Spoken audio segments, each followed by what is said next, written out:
வணக்கம், welcome to foods of India. பார்க்கும்போதே நாக்குச்சட்டை வைக்கிற இந்த இறால் வறுவலை ரெஸ்டாரண்ட்டில் சாப்பிட்ற அதே டேஸ்ட்டில் எப்படி தயார் பண்ணலாம் அப்படின்னு இன்றைக்கி நம்ம இந்த வீடியோவில் பார்க்கலாம். இந்த இறால் வறுவல் தயார் பண்ணுறதுக்கு இன்றைக்கி நான் 1 கிலோ ஃப்ரெஷ்ஷான இறால் வாங்கிட்டு வந்திருக்கேன். இறாலை நல்லா சுத்தம் பண்ணி கழுவி எடுத்து வச்சுருக்கேன். சுத்தம் பண்ணி வச்சுருக்க இறாலை முதல்ல நம்ம மேரினேட் பண்ணிக்கணும். அதுக்காக நான் இது கூட 1 டீஸ்பூன் அளவுக்கு தனி மிளகாத்தூள் சேர்த்துருக்கேன். அப்புறம் 1/2 டீஸ்பூன் மஞ்சள் தூள், 1/2 டீஸ்பூன் உப்பு, அப்புறம் 1/2 மூடி எலுமிச்சம்பழத்தோட சாறு, இது எல்லாத்தையும் சேர்த்து நல்லா கலந்து இப்போ ஒரு மூடி போட்டு மூடி தனியாக எடுத்து வச்சிடலாம். ஒரு 1/2 மணி நேரம் அது நல்லா ஊறி வரட்டும். இறால் ஊற வச்சு 1/2 மணி நேரம் ஆயிடுச்சு. இப்போ இதை கொஞ்சமாக நம்ம எண்ணெய் சேர்த்து பொரிச்சு எடுத்துக்கலாம். அதுக்கு இந்த மாதிரி ஒரு அகலமான பேன் எடுத்துக்கோங்க. அதில் 4 டேபிள் ஸ்பூன் அளவுக்கு எண்ணெய் சேர்த்துக்குங்க. இப்போ அடுப்பை மீடியம் ஃப்ளேமில் வச்சு எண்ணெய் நல்லா சூடானதுக்கப்புறம் அந்த ஊற வச்சு எடுத்து வச்சுருக்க இறாலை இந்த மாதிரி அந்த பேனில் முழுசு சேர்த்துக்கணும். ஒவ்வொரு இறாலும் அந்த பேனில் அடியில் நல்லா படுற மாதிரி இந்த மாதிரி சேர்த்துக்கணும். ஒரு 3 நிமிஷம் இந்த இறால் ஒரு பக்கம் நல்லா வெந்து வரட்டும். வெந்ததுக்கப்புறம் கரண்டினால் அடுத்த பக்கத்துக்கு இந்த மாதிரி நம்ம திருப்பி விடணும்.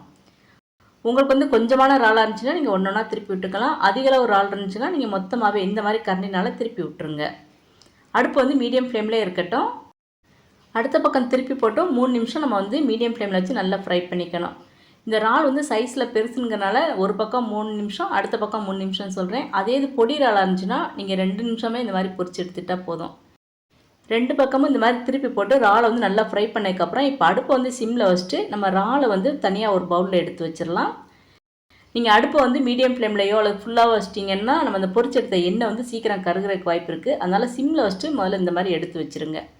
இப்போ அடுப்பை ஆஃப் பண்ணாமல் அதே ஹீட்டில் நம்ம 1/2 டீஸ்பூன் அளவுக்கு சோம்பு சேர்த்துக்கணும். சோம்பு நல்லா இந்த மாதிரி பொரிஞ்சு வரும்போது 5 பல் பூண்டு பொடியாக நறுக்கி சேர்த்துக்கலாம். இது கூட ஒரு சின்ன துண்டு இஞ்சி அதையும் பொடியாக நறுக்கி சேர்த்துக்கணும். இப்போ அடுப்பை நம்ம மீடியம் ஃப்ளேமில் வச்சுக்கலாம். மீடியம் ஃப்ளேமில் வச்சுட்டு இது ஒரு 30 செகண்ட்ஸ் எண்ணெயில் நல்லா வதக்கிக்கணும். இது கூட ஒரு பெரிய வெங்காயத்தை இந்த மாதிரி பொடியாக நறுக்கி சேர்த்துக்குங்க. வெங்காயமும் ஒரு 30 செகண்ட்ஸ் எண்ணெயில் நல்லா வதங்கி வரட்டும். இப்போ இந்த இறால் வறுவலுக்கு தேவையான அளவு உப்பு இது கூட சேர்த்துக்கலாம். அப்புறம் வாசத்துக்கு நம்ம கொஞ்சமாக கருவேப்பிலை சேர்த்துக்கலாம். இது எல்லாத்தையும் சேர்த்து நல்லா இந்த மாதிரி கலந்து விட்டுக்கணும்.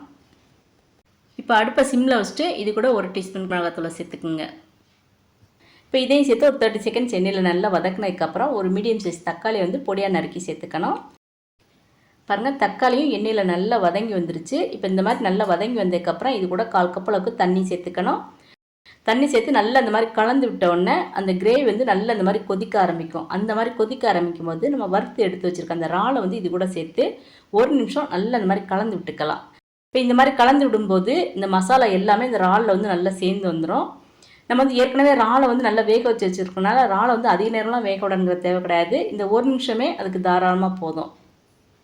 இந்த மசாலாவோட இந்த இறால் நல்லா ஒன்று சேர்ந்து கலந்து நல்லா இந்த மாதிரி எண்ணெய் பிரிஞ்சு வரும்போது கடைசியாக இது கூட 1/2 டீஸ்பூன் கரம் மசாலா தூள், 1/2 டீஸ்பூன் மிளகுத்தூள் சேர்த்து நல்லா கலந்து விட்டுருங்க. இது ஒரு கிரேவி பதமாக இல்லாமல் இந்த மாதிரி ஒரு சுக்கா அருவலாக வரும்போது இப்போ நம்ம அடுப்பை ஆஃப் பண்ணிடணும். அவ்வளோதாங்க, அட்டகாசமான டேஸ்ட்டில் இறால் வறுவல் ரெடி ஆயிடுச்சு. இந்த இறால் வறுவலை நீங்கள் சாம்பார் சாதம், ரசம் சாதம், தயிர் சாதம் எல்லாத்துக்கும் சைட் டிஷ்ஷாக எடுத்துக்கலாம். செம்ம காம்பினேஷனாக இருக்கும். இன்றைக்கே இந்த இறால் வறுவலை இந்த மெத்தடில் செஞ்சு பாருங்கள். எப்படி இருந்துச்சுன்னு மறக்காமல் கமெண்ட் பண்ணுங்கள். இந்த வீடியோ உங்களுக்கு பிடிச்சிருந்ததுன்னா லைக் பண்ணுங்கள், ஷேர் பண்ணுங்கள். மறக்காமல் ஃபுட்ஸ் ஆஃப் இந்தியா சேனலை சப்ஸ்கிரைப் பண்ணுங்கள். தேங்க்ஸ் ஃபார் வாட்சிங்.